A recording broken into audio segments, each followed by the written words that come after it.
Governor? No, that's her. You sit Thank you.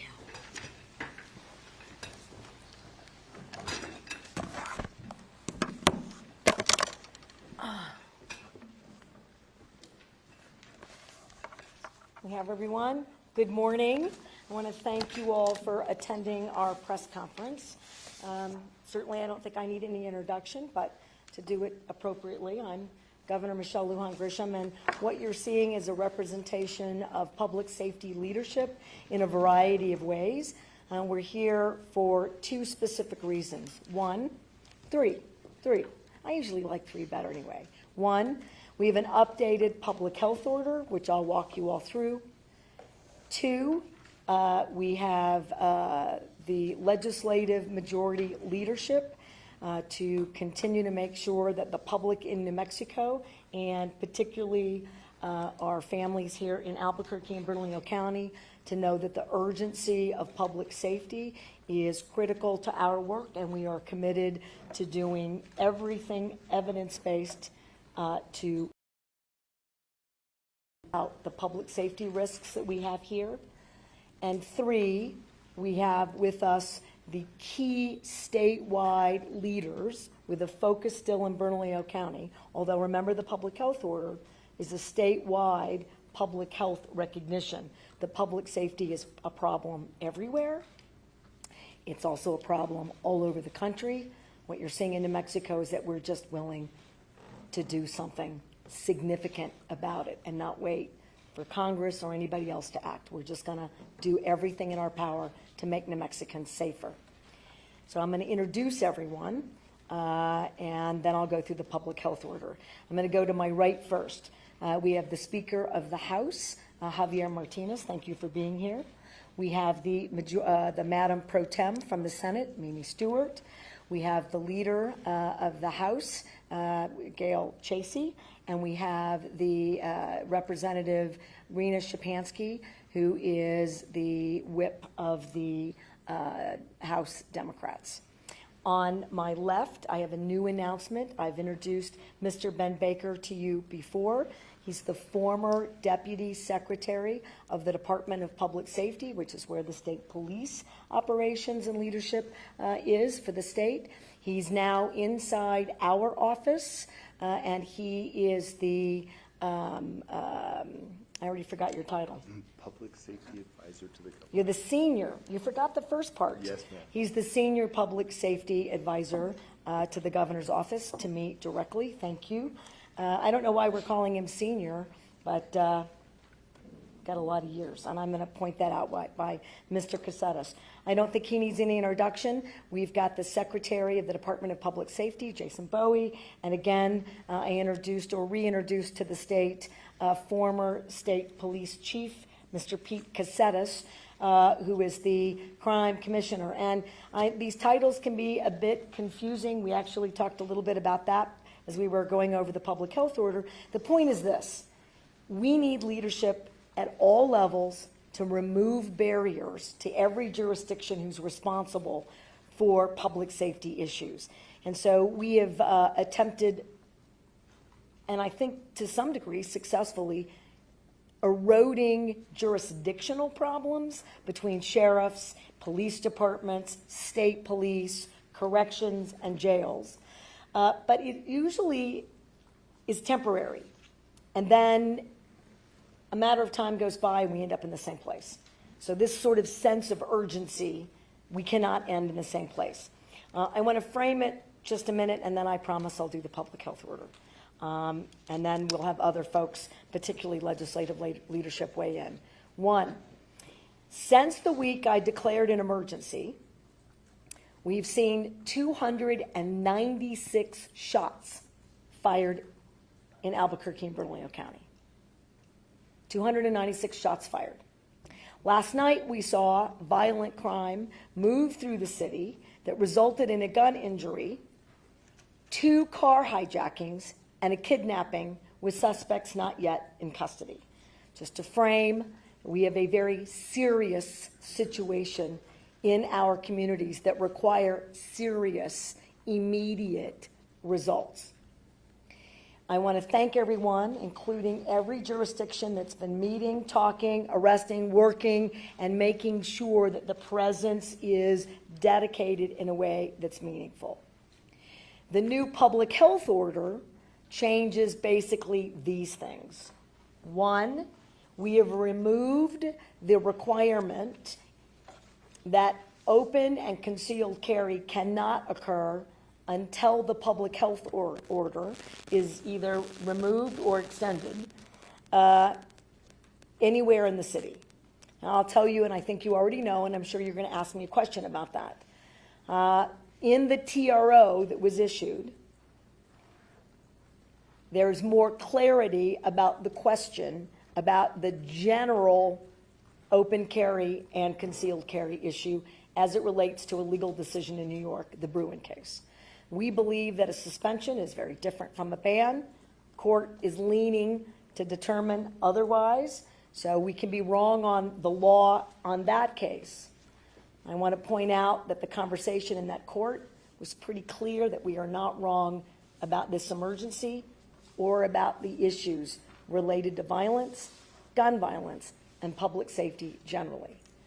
We have amended the public places component of the gun violence aspect of the public health order. That is amended to be focused now, no open or concealed carry in public parks or playgrounds where we know we've got high risk of kids and families. And for those of you who came to the press conference when we declared the emergency, you heard the senior advisor's personal description of what took place in terms of gun violence at a park where kids' sports and activities were occurring. I want to remind everyone that in public government spaces, we don't allow guns in here. We don't allow guns in the federal courthouse. We don't allow guns in the roundhouse. And so we believe that is a strong position given the law. So as you think about your questions, we'll have to wait. The full hearing is in October, but it's modified so that we're showing the relationship to protecting kids and families with high-risk activities in the city and in Bernalillo County. We have added a new provision that directs the MCOs to within 24 hours to identify treatment, both inpatient, outpatient, whatever meets the needs of an individual, which is what they're required to do under the Medicaid and their marketplace contracts already. As many of you know, that has not really translated, in spite of the legislature's incredible effort to raise Medicaid rates, to remove copays, and to invest in the infrastructure of our healthcare system, for which I am incredibly grateful. Now it needs to be realized in treating the individuals who need it immediately.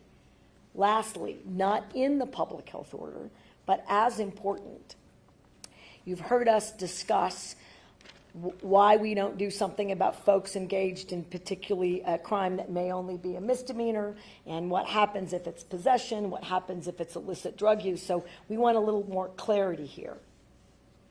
If individuals anywhere in the state are engaging in illicit drug use, it's a felony and it is actionable. And I'm stating it. The state has not actively been dealing with that accountability for a number of reasons, not the least of which is treatment, incarceration situations, why we can't get people booked, we don't have enough prosecutors, any number of barriers. We cannot allow illicit activity to occur. When it does, we aren't treating people who need behavioral health investments, and we're allowing even more serious crime to hide in plain sight, which must immediately end. These bad actors need to be behind bars. That's the only way we keep our families safe. All jurisdictions will coordinate their efforts to make sure that open, illicit substance abuse, drug use is being addressed in the way in which we are all supposed to be doing that. And you can hear more about that from my colleagues on the direct public safety jurisdictional efforts. Lastly, I am confident but aware of how challenging the situation we find ourselves in. There are literally 1,000 moving pieces. In the debate about the public health order, I am seeing attacks on the legislature, certainly on the executive branch, and on governments all across the country. $750 million have been invested in public safety, $126 million just in public safety infrastructure, just last legislative session. It's more than double, I believe, than the last 8 years in the former administration, which is not a competition. It's just to highlight how much we are investing in turning a corner in a meaningful way. But the outcomes certainly aren't there, and only about 38%. You got to be careful about that money that was just now getting out there from the last legislative session. We have to move smarter, faster, and we have to have the fortitude to use every single tool every single day. And what this represents is that legislative leadership isn't going to wait for January. We're going to do the things that we have the power to do right now. And the things that do require adjustment in the legislature, the public knows will get done as quickly as we can. I've seen this legislature get bills up to me in 2 days in the legislature. They're amazing. But the sense of urgency, I hope, is felt by every single New Mexican and every single family who is living in this community, that enough is enough. I'm going to ask if that was a long introduction. I hope you'll forgive me, Mr. Speaker. I'm going to ask the Speaker to weigh in on the public health issues in general and certainly the crisis that we find ourselves in. Thank you, Governor, and good morning, everybody. I'm Javier Martinez, and I have the honor of serving as Speaker of the House. I am from Albuquerque. I live in the North Valley. I was raised in the International District. And I would challenge all of us to take a drive to the International District any one of these days and travel up East Central and see for yourselves the crisis that we are in. It is a crisis fueled by drug addiction. It is a crisis that we don't take lightly. That is why, over the last several legislative sessions, our legislature has led with conviction on issues of public safety and improving the safety of families, not just in Albuquerque, but across the state. As the governor mentioned, we have invested close to $1 billion in public safety infrastructure, everything from radio technology to felony warrant sweeps to much proven violence intervention programs here in the city of Albuquerque alone, 10 million last session.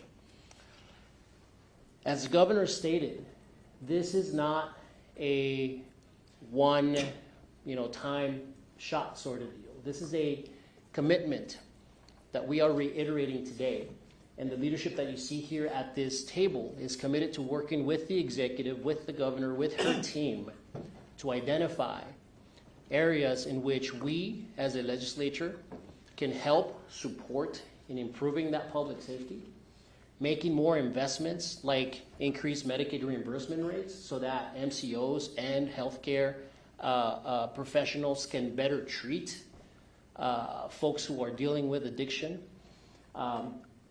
And not just investments, but also looking both at the long-term solutions. As you know, many of us up at this table fought for 12 years to fully fund an early childhood system. What does that have to do with crime? It is the single most effective crime-fighting tool. But it took us 12 years to get there. Think about that. 12 years to fully fund an early learning system. But we recognize that the people of the state can't wait 20 years to see the investments come to fruition. So we are also laser focused on both short and midterm solutions to the issues that are impacting our beloved city and the entire state. Because let's face it, this is a statewide crisis, not just Albuquerque. Lastly, you should know, if for those of you who don't know me, I am not in the legislature because I, like hanging out at the legislature. I'm a father of 2 young kids. What we're seeing now is very personal to me. Got a 10-year-old and an 8-year-old. Our family has actually been victims of gun violence. Our home was one of the ones targeted with a deranged shooter months ago that targeted the homes of elected officials. The impact on my own children of what we're seeing happening in the city runs deep. They don't yet know about the little boy who lost his life following a baseball game. My little boy plays for the North Valley League. And on his second day of practice this fall, the coach had to cancel the practice because we heard gunshots across the street. My commitment to this issue, our commitment to this issue, runs deep. And we are not going to get distracted by the politics of the day. We're not going to get distracted by partisan infighting. We are going to offer and work on solutions that make a difference. Thank you, Governor. Thank you, Mr. Speaker. Madam Pro Tem.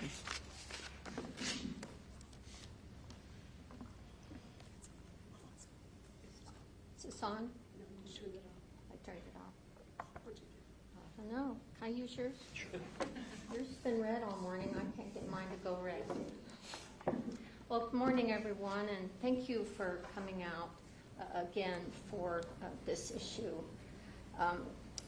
I doubt that there's a single person in our state who would disagree that we have a serious crime problem in New Mexico. Horrific gun-related crimes in particular. I've been fighting with my colleagues over the years because some of my colleagues say, oh, it's all in Albuquerque. It's all an Albuquerque problem. Well, I've lived in Albuquerque for 45 years, raised my kids here. They went to school here. They both left, went to colleges out of state. I've been trying to get them to come home for a while. There's a light at the end of the tunnel. My daughter said, maybe.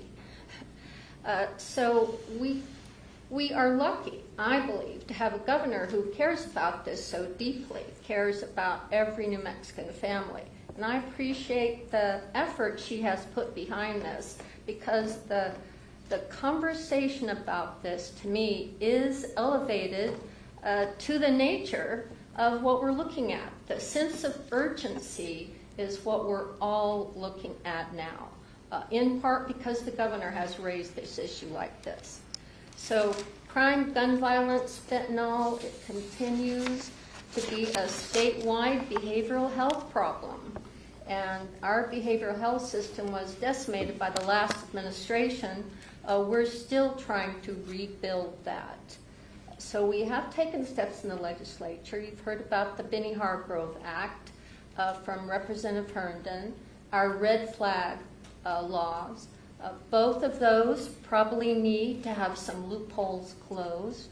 And we have to ensure that our law enforcement partners have the training and resources necessary to put these 2 laws into place.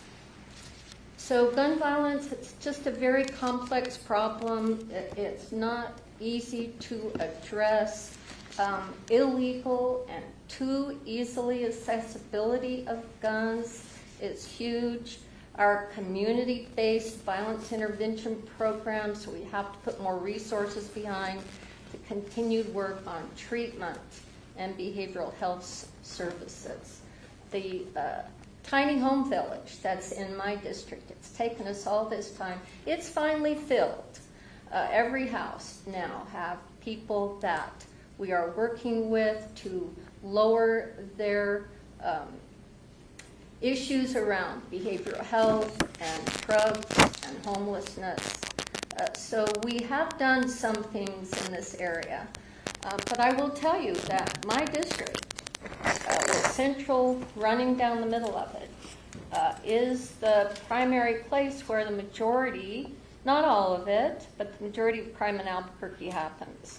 And it's not unusual for us to be sitting at home in the evening listening to music and have gunshots.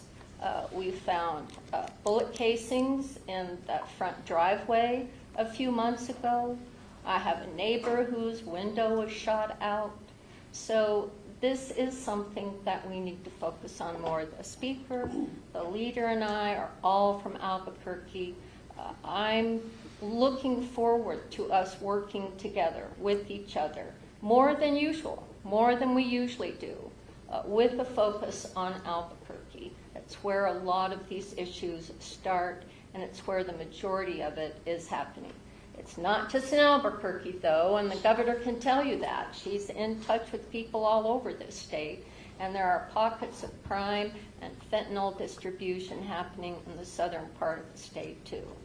So I'm committed to this. I'm committed to working with the governor and my legislative partners to really try to drill down further, find more evidence-based practices that we can bring to New Mexico, and working with these gentlemen that the governor has elevated also. So thank you, Governor. Thank you very much, Madam Pro Tem. And Leader Chasey. Thank you very much, Governor, and thank you all for being here. I'm Gail Chasey. My district is Southeast Heights, Nob Hill, and near Northeast Heights. My children grew up here in Albuquerque, and I don't think they faced these kinds of perils. They went to the Albuquerque Public Schools. They graduated from Highland High School. Neither of them lives here with their families now, and I wish they did. It's not because of this, it's because of just how life works out. But I appreciate this opportunity to discuss meaningful and evidence-based solutions at this time. I have always focused, since I was elected, or I started serving at the end of 1996, right after I was elected. I was appointed a little bit early, on being very smart on crime. Now, we're experiencing the crisis that the governor has described, that the speaker and President Pro Tem have described, but New Mexico's not alone, and we do need to acknowledge that as well. So we can look elsewhere for potential solutions and evidence. When I first ran, I read a study from the RAND Corporation on diverting children from a life of crime, and there were four main methods that the research showed were sort of fail-safe. The very first one was early childhood intervention. I've been talking about that because I came from early childhood special ed when I ran. And we finally now, as the speaker has noted, invested in it. So we have our tool, but it's not short term. It's going to take us a long time to get that, the results of that. One of the other ones was graduation incentives, to actually offer something to students besides a diploma to graduate from high school. The speaker explained to me, while the study that the RAND Corporation did was based on actual just payment of cash to kids to graduate from high school, staying in school, attending school, keeping up, we have even more sophisticated graduation incentives now. Perhaps those need to be expanded, make certain that they're everywhere in the state. And what he explained to me is that it's a path to a job, as well as rewards for staying in school. But we need to look at the demand for drugs in New Mexico and probably throughout this country. We can, as I said, we don't have to just look here for the solutions. Why can't we make road rage as socially unacceptable as driving while drunk? Why can't we do that? There has to be public service kinds of announcements, creative ways to change that whole behavior. Bullying.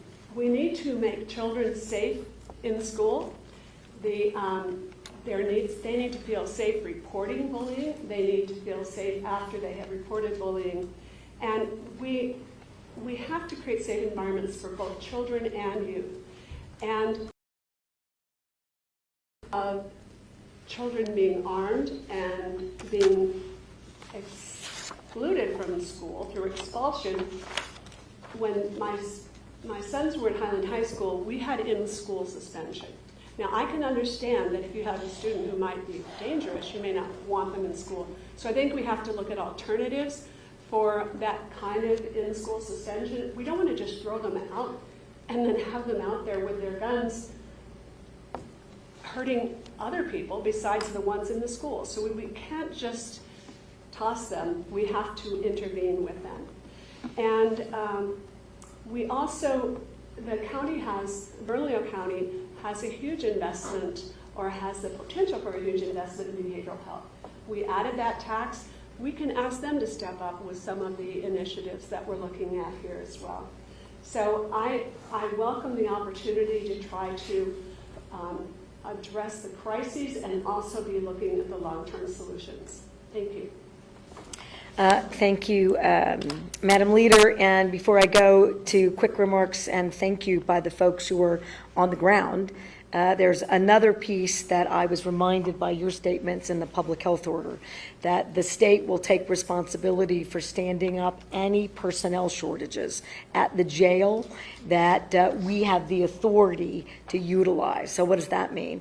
If we can use Guard or Homeland Security personnel or corrections personnel, which today we believe we can, to stand up bookings and medical screenings, we're going to do that. That has to be identified by the county, but there is some degree of discussion about whether or not that's immediately necessary. So instead of waiting to have the data and have everyone agree what's on first, what's on second, or who, we're just going to make sure that we're ready to stand it up and invest immediately. So it's not just directing other partners, it's also directing the state to be ready to stand up any number of efforts, including, as you will hear, that the state police is responsible to stand up policing and presence in our communities with a focus to this particular public health order. So I apologize for that, and I'm going to go to our Senior Public Safety Advisor, Mr. Ben Baker.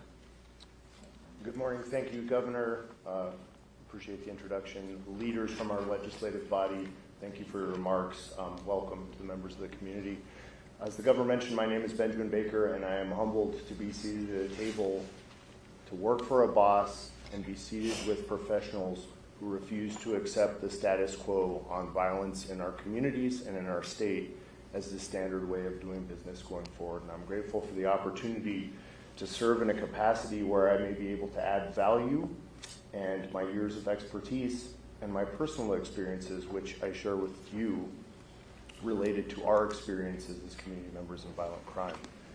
Today represents more than that. Today is a call to action to the practitioners in the public safety profession. And I'm talking about multidisciplined practitioners. I'm talking about law enforcement officers, police, investigators, prosecutors, advocates, members of our healthcare community, both physical and mental well-being, substance abuse coordination, public safety telecommunicators, intelligence sharing community. It's a call to action to unify in a way that in 27 years of serving in this law enforcement capacity, I have not witnessed before. I'm grateful that it is occurring, and I am grateful for what I've seen over the course of the last week, because it is needed now more than ever in my observation and experience. We unify today under this call towards our shared goal of a reduction of violence within our communities and our state. This urgent unification represents our joint, renewed commitment to save the lives of New Mexicans in the communities to which we serve. To the practitioners who I will facilitate communication with on infrastructure, needs, force leveraging, systems that the Governor just explained relative to adding value and horsepower to systems that are having trouble getting traction and contributing to our public safety. We need and we are grateful for your continued ability to commit yourself day to day to this cause. We are here to support you, and we are looking forward to an outcome that is not reflective of status quo that perhaps you have been used to, but one of renewed optimism towards a safer New Mexico at this time. I'm grateful for the opportunity to serve in this capacity, and I'm humbled by the governor's willingness to allow me to do so. Thank you. Really appreciate that he couched that my willingness in lieu of, I need everyone to stand up and do more, and what you're seeing is that legislative response, and you're seeing that response in the men and women who work in public safety every day. But thank you. Secretary Bowie. Madam Governor, thank you. I'll echo what everybody else has said to a point, is that there's no argument from law enforcement. I want to make that very clear that we have a crisis here in the metro area. Law enforcement has worked very hard to curb violent crime in the metro area, and this is not to say that their efforts are not appreciated. We very much understand everyone who's out there working each and every day, putting themselves at great risk to make sure they stand up for this community. And we very much appreciate all the law enforcement officers that are working in this community day in, day out. That includes officers from the Albuquerque Police Department and Bernalillo County as well. Want to make sure we give credit to them. It's not lost on us that each time they leave the house, each time that they leave their families to stand up for this community, that they're at great risk. And so we appreciate them and the support of all their families for all the work that they do. And we've always enjoyed a great relationship as the Mexico State Police with the Albuquerque Police Department and Bernalillo County as well. And I have found through my experience and relationships and working in law enforcement that the best work that we always do is when we collaborate and we come together for solutions. Not one agency alone can do the work, and not one agency alone can address the issues that are happening here within this community. The Mexico State Police has stood up for this community time and again. As you guys know, we've done multiple metro operations. Some of you refer to as surges. We refer to them as metro operations here, and we have collectively over those 3 years made nearly 1,200 arrests in this community. We understand that there's sustainability issues sometimes with deploying the Mexico State Police from other jurisdictions, but we continue to do so, and we continue to support Albuquerque metro area for the things that they need. We don't want to focus just on violent crime issues. I think what is so important to us is the quality of life issues in this community. We speak with business owners and residents alike. People are tired of stepping out of their homes, their businesses, and on their doorsteps, having drug use right outside their doorsteps. And we want to make sure that we address those issues as well. So while we clearly lean heavily into violent crime, we also want to address those quality of life issues. Open use of drugs, still a felony anywhere in the United States, and it's unacceptable. And the Mexico State Police will be here in this community to make sure that those issues are addressed, making sure that we continue to earn the public's trust for the work that we do within law enforcement here. So we're very supportive of initiatives of the Albuquerque Police Department in Bernalillo County. We're here to help, as always, and working with the Crime Commissioner. We will have follow-up meetings to ensure how we can work together to get this addressed. But we want to be clear, we want to get beyond the meetings. We don't want to just be talking. We don't want to sit in rooms talking about strategies. We want to see some action on the streets, both from Albuquerque Police, Bernalillo County Sheriff's Office, and Mexico State Police. All of us are in the same boat together, making sure that this community can be and will be safer. So, thank you, Governor. Thank you, Secretary. And Commissioner Caceres. Thank you, Gov. For the life of me, wouldn't have foreseen me sitting here after 4.5 years of retirement and with an unbelievable agency, the state police.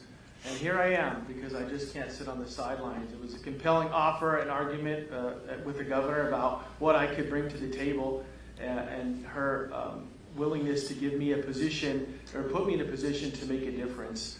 And that's what I care about. I'm sitting on this side of the table with probably 90 years of collective law enforcement experience. You couple that in with Chief Medina and Sheriff Allen, it's well over maybe 100. What can we do to make a difference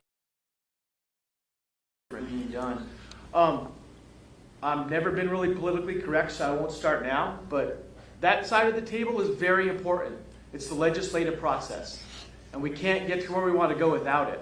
But in 26 years, I've never heard two criminals talking to themselves saying, you know what, we're really screwed because the 60-day session's coming up, and they're going to pass a bunch of laws that's going to make it harder for us to carjack, to commit murder, to do whatnot to the community. But that's the long game. I'm interested in focusing the short game. I have been brought on to help the agencies work together to disrupt the criminal element in Albuquerque, and that's all I care about. There are a lot of other entities out there that are involved. It's a multifaceted approach. I will readily agree with that. But my job is focused. People to the table that need to be.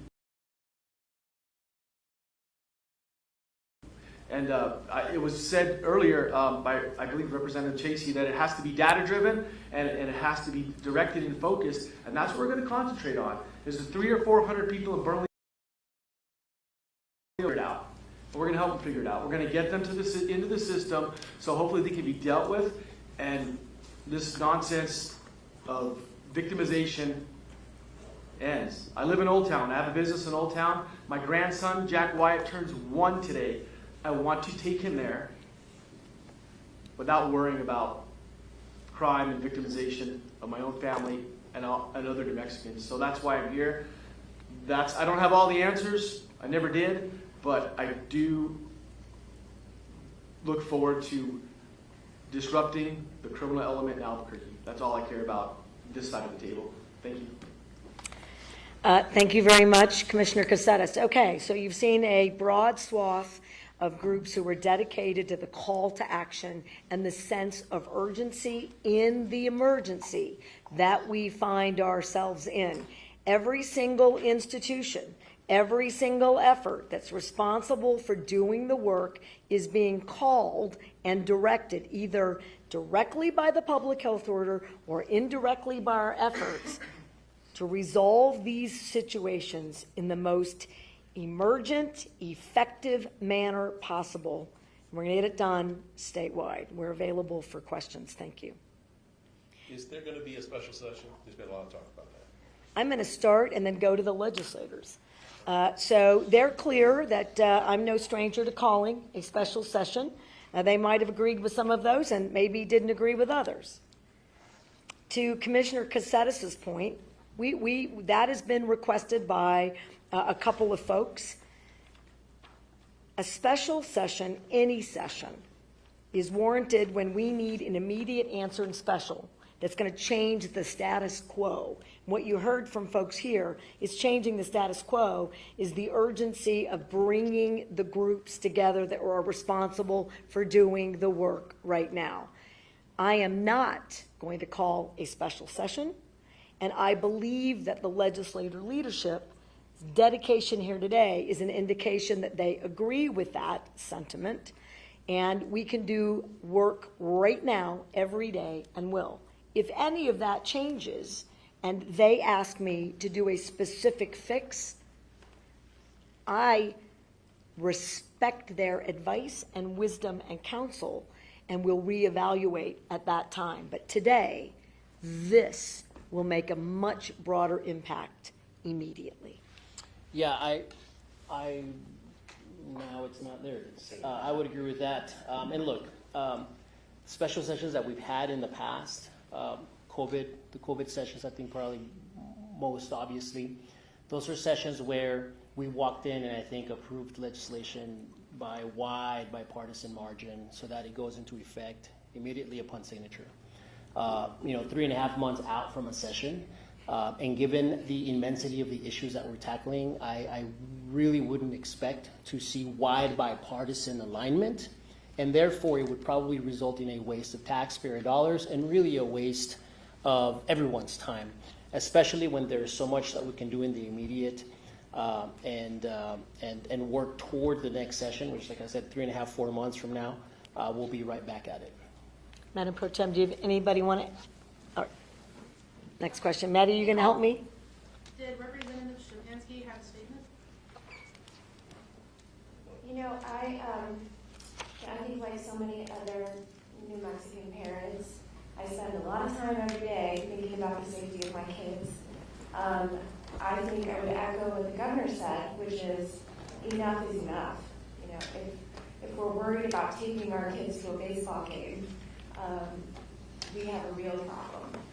So the other thing I would add is just, while there is a lot of focus, and deservedly so, in Bernalillo County, this is a statewide issue. I represent the eastern portion of Santa Fe County, and issues around access to behavioral health treatment, around crime, around how to keep our kids safe and in school, and getting them ready for productive lives, those issues are statewide.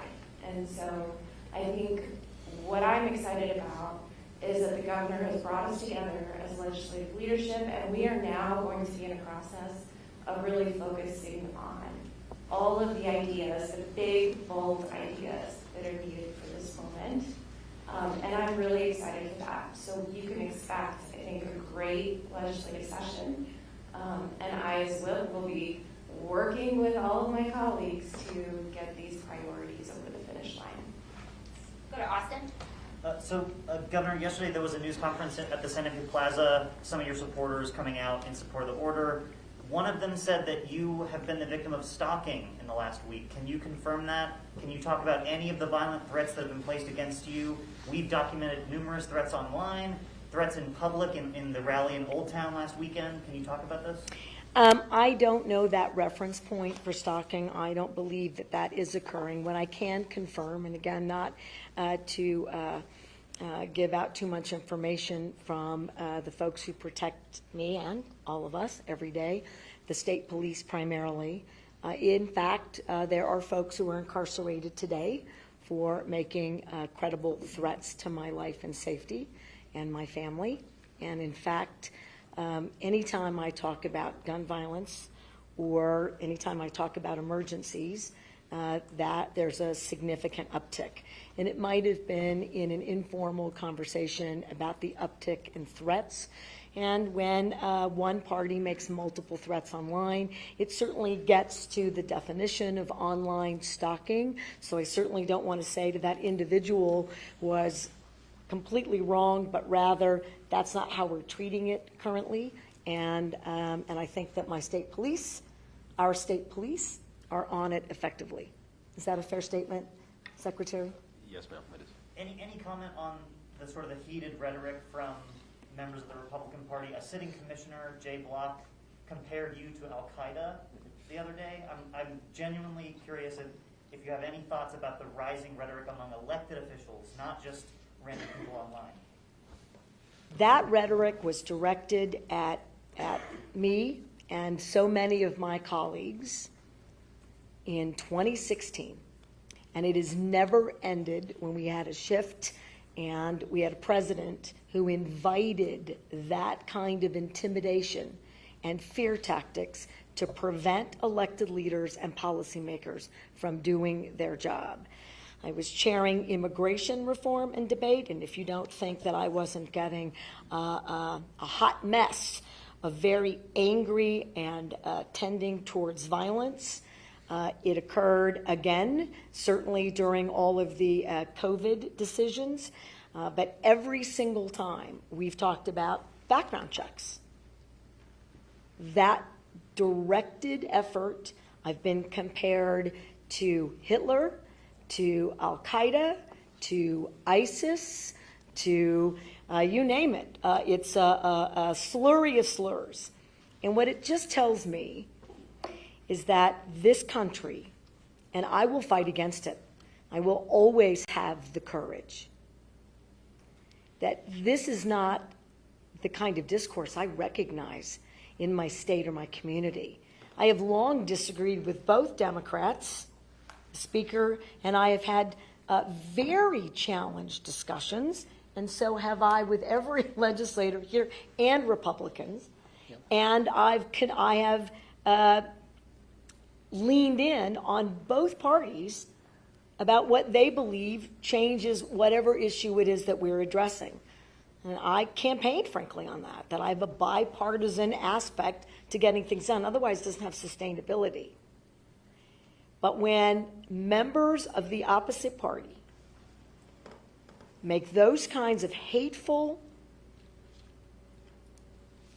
directed, spiteful intentional, knowing that that intimidation factor could result in my direct harm. It is shocking to me today that, again, the First Amendment would suggest that because I'm a public official, that they can increase hostility and danger and not be held accountable. And it also should give New Mexicans clarity that too many members, not all of them, Republicans both in Congress, elected leaders in the country, and in our own statewide party, offer no solutions to addressing public safety in our state, but would rather increase tensions by those reckless statements. And while not surprising, incredibly disgusting. Governor, so you've been criticized by your own party, some Democrats as well, many you've criticized back. A few telling us, Sheriff John Allen, Chief Medina, that they were unaware of your gun ban, and they found out about it moments before your press conference last week, and it has sort of created a rift in the Democratic Party. Can you speak a little bit on that? Well, I wouldn't describe it as a rift. So, look, this is a very gun safety and gun violence hasn't been addressed by any political party, in my view. I'm not going to speak for anyone else here. People don't address it because it takes a lot of courage to stand up. So if I made it uncomfortable, which was not the purpose, but when you try to build consensus on gun violence measures, I'm going to tell you, you cannot. More than we have in our legislature, which is a shining beacon of getting more gun violence safety measures done, certainly while I've been governor, than I think any other or most other states in the country. So I don't want to minimize their work. And that took a lot of courage. These were close votes and very challenging. When it's challenging to do a red flag statute, that should give everyone a sense about how hard it is to discuss this in this country. So it wasn't intended to blindside, but I didn't have the time in a crisis to build consensus. I'm also willing, on behalf of the country, apparently, with Democrats and Republicans, is sometimes when you push the buttons of so many individuals, it's a button that needed to be pushed because it's just been lying dormant. It should not be dormant. If I have to be the only person in that context, in that public health order then, around the country that will stand up for children and families, so be it. And I hope that my colleagues, who I'm sure, because they're working right now, are all working together, but outside of the political references here, share my outrage that we should not lose any more children in the state. 3 children a month die from gun violence in New Mexico. 3. If that doesn't make you feel a sense of urgency to test every question, to push every evidence-based, and remember, guns on the streets results in gun violence. It is evidence-based. We're clear. Somebody has to ask the questions, and it provides meaningful legal tools for the legislature to debate in the next session. So I'm not mad at anyone. Maybe the hateful situations that cause more risk in our communities. But being mad isn't a solution either, taking it personally. I did, highlight that being mad at me is not a solution. And before you do that, you should have credible ideas about moving forward. And I don't mind that I stayed that, I got to defend the positions that I take. Otherwise, then they're not real positions. I can defend them. But there's no anger or animosity from me towards any elected leader who's going to have to be part of the solutions, minus that kind of rhetoric. So we're going to get it done. And thank you for asking the question. Go ahead, please. You spoke about individuals anywhere engaging in illicit drug use, drug deals. Does this mean that drug arrests are now felonies? They've always been felonies. So if you have a small amount in possession, weren't using, that can be, depending upon the issue and the arrest. So I'm speaking in very broad generalities as not a public defender or a DA. So those questions are certainly going to be much better addressed by the experts day to day and the criminal courts who do this every day. But we have not been arresting individuals who are breaking the law. And I will tell you what I believe has been the reason. That there are so many other things that we need to respond to without a coordinated response. That if someone, a third party, an innocent third party, isn't likely to be carjacked, kidnapped, shot at, that we're addressing those issues. As a mother and grandmother, thank you. I would have made the same decision without being a trained law enforcement officer. With the coordinated presence, we have, I think, significant, dangerous criminals hiding in plain sight. And we are seeing a growing drug use and substance abuse epidemic. And we must get our arms around both. And so that's why we are going to do that. And that's why we're going to make sure that the resources, including manpower, exist for bookings, jails, and behavioral health, all of the above. We must address that. And I would also just state that I think that communities, because crime is an epidemic, in my view, all around the country, certainly has been stated by many others. I'm not the first. I think we're the first state to address it as such. Because New Mexico is a state with real leadership, even when it's hard. And those jurisdictions are now going to say to you that focusing on their violent crime and not paying enough attention to the illicit drug use in their communities has caused untenable tensions and problems in general quality of life and public safety. And this is a community and a state that's going to get that addressed. But the question has to be asked and answered. How do we go from reactive police work to proactive police work? Case in point, we have limited resources in law enforcement. I just checked with a field lieutenant at the state police that I know very well, and he told me yesterday he had an officer at MDC, 4 hours it took him to book somebody, that officer to book somebody. That pulls that officer off the roads. Why? Well, quite frankly, for a good reason, booking was full. But again, the governor's asked us for solutions, and we're going to come up with them. How do we speed those processes up? To get those officers back out in the streets in the metro to be proactive. Being reactive, great, we respond to calls for service, but it doesn't prevent what we need prevented. Being proactive does. I think we have time for two more, and I'd like to hear from Robert. Thank you, Maddie. Thank you, Governor, for doing this. I want to confirm the public health order has been amended to allow open and concealed, but not in public parks or playgrounds, correct, ma'am? Correct. And then can you say, was this in part your alteration to this because of the response, be it legally, the AG's office, just people saying, this may not be. It had nothing to do with what people, including experts like the AG, who is responsible for this area of work and others, but it was in listening to the debate in court. I was very pleased that the court discussion on both sides and restated, I think is the best way to couch that. These are my words, not the judges. But that a restatement that there was no disagreement in that courtroom that gun violence is a problem. And there was no disagreement, my words again, in that courtroom that this doesn't warrant a public health emergency or a crisis discussion and definition. No one. Which tells me that in the question itself, finding the framework that will pass legal muster is there. And I was challenged to find it, and I think we have. Now, we'll see. If I have in the October full hearing, if this isn't enough, then we'll go to the legislature and see what will hold muster.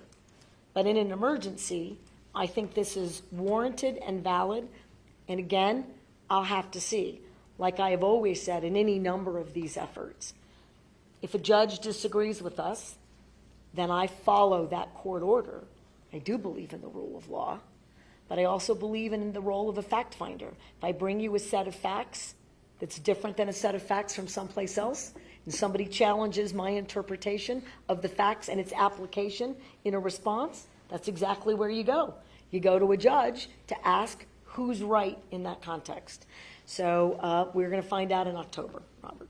Thank you, Governor. Thank We'll you. just do one more. Now, Governor, you've done obviously a lot of interviews since you first announced this public health order, the original one. Now, you've said that there are science and facts behind that it's concealed carry and open carry that are responsible for these crimes. What science and facts do you have that kind of prove that? Well, if that was interpreted by something I said, I would. This is a great chance to correct the record. I don't believe I ever said that. I said guns. The number of guns on the street, there is plenty of evidence. And we're happy to give you 5 remarkable pieces around the country.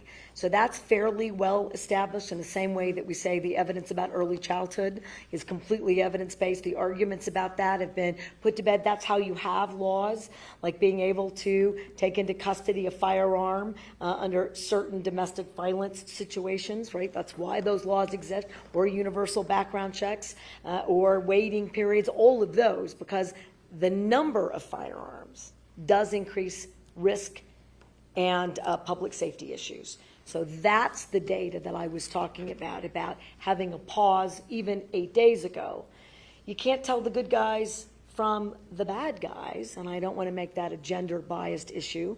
We have women who are certainly part of this criminal element, and I don't want to minimize that. But I say that statement that it is, so if you're a police officer or if you're just in the public and I see someone that maybe doesn't look to me like they should be outside with a firearm. I think I talked about the situation where somebody said that they were on a bike trail by the Bosque, and someone who appeared, to be in the teens, maybe 19, maybe 18, maybe 15, with an automatic weapon, a rifle, laying across their chest, who was having trouble even sitting, and whether or not that was a legal or unlegal situation and what they do in that moment. What I will tell you is, in their communication with me, they were terrified. So trying to reduce fear, intimidation, terror, and increase public safety, that was the intent based on just guns generally, not to open carry and concealed. And last thing about concealed for everyone here, not everybody probably in the legislature voted for that concealed carry. That's tougher because the data, and I haven't checked the most recent data, but when legislatures across the country were passing concealed carry, there really wasn't data to say that that made you any less safer. So if that might have been part of that background for your question, it's good work. And I haven't seen any new data that says that's shifted, but it's firearms in general. Can I ask you quickly about your trip to Taiwan? For next There's a week? trip to Taiwan? Yeah. I think you're going? Yes, we've been invited. We've been invited to participate. I'll be there with another governor at least to talk about the developments in companies in manufacturing, intelligent manufacturing, and related business endeavors who are very interested in the West, Southwest, and particularly in New Mexico. And we believe that during and immediately after that trip, we'll be able to announce some exciting new economic development news. But it's an honor to be invited to participate in their Taiwan-U.S. Business Day, and I'm one of the featured speakers about what New Mexico's doing right to encourage this kind of international business ventures and these companies coming to our state. So I'm excited about that opportunity. Gov, I know you're crunched for time, so I'll ask this pretty. If I can ask one more. No, we're all done. Thank you. Thank you, guys. Appreciate it. Thank you, everyone. Thank you all. Thank you. Yeah, no, sorry, Kevin. I know you asked to do that ahead of time. I didn't say anything about Taiwan or anything like that. Yeah, you kept it clean. You know,